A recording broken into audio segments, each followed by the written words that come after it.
I want to take just a moment at the beginning of 2025, looking back on the year in 2024, to thank you. Thank all of you who have subscribed, the hundreds and hundreds of you who have come along for the journey of your own do-over, learning about higher education, struggling to be an adjunct, finding your way as a student, figuring out how to do better, how to do well enough so that you can turn your life into a meaningful career that can actually make some money. A reality check for a lot of us, and for some of us, it's a time where we need a little encouragement. It's in between semesters if you're in the academic year, so you've probably got your annual cold or flu or both, and you're struggling with what's coming up. Maybe the uncertainty of a new year, waiting for a contract, not sure if you're going to teach or be asked back to teach as an adjunct. I want to give you this encouragement. The work you are doing is good work. It's good for you. It's what you want to do.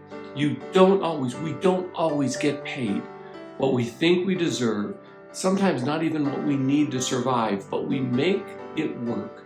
We make the sacrifices where we do other work in order to do the work that we love. Yes, there are some who live the cushy life. They're the exception. You're the rule. You're the norm. You're the mainstream. So do it for the right reasons. Go to college in order to get your degree, because people who get their degree earn over $1.5 million more over their lifetime, regardless of what field they study.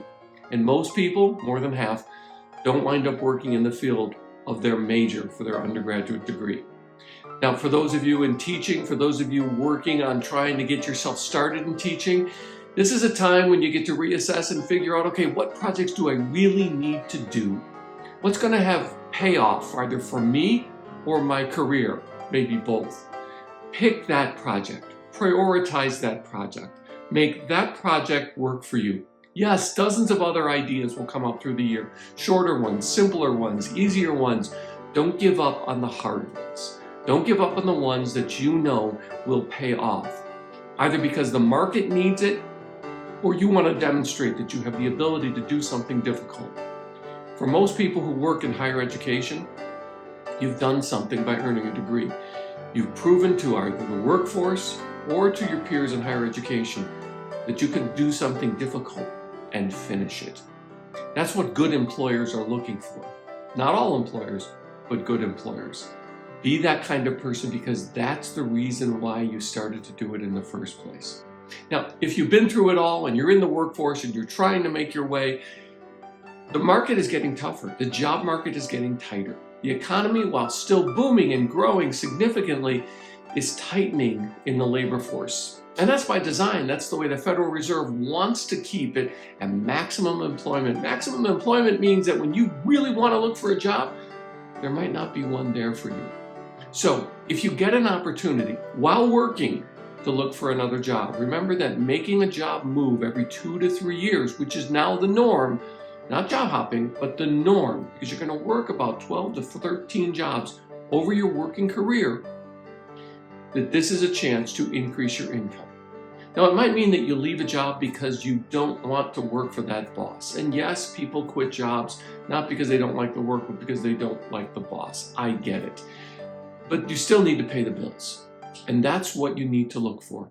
How much would it take for you to take another job, to learn new jobs, to make a new commute, to work with another set of people, to learn new skills that you need to succeed at that new job? How much more would it take? 5%? It's not worth it. 10%? Borderline. You're going to look for 15, 20, or even 30% more.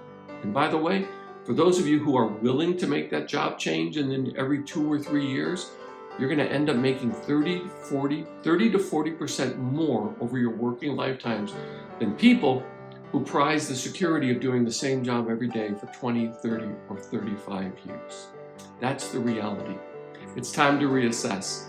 My reassessment is, I'll keep doing those videos. I'll keep trying to help you find your way as we do our do-over together. And I want to wish you a Happy New Year. Thanks. I'm glad you found me, and I found you.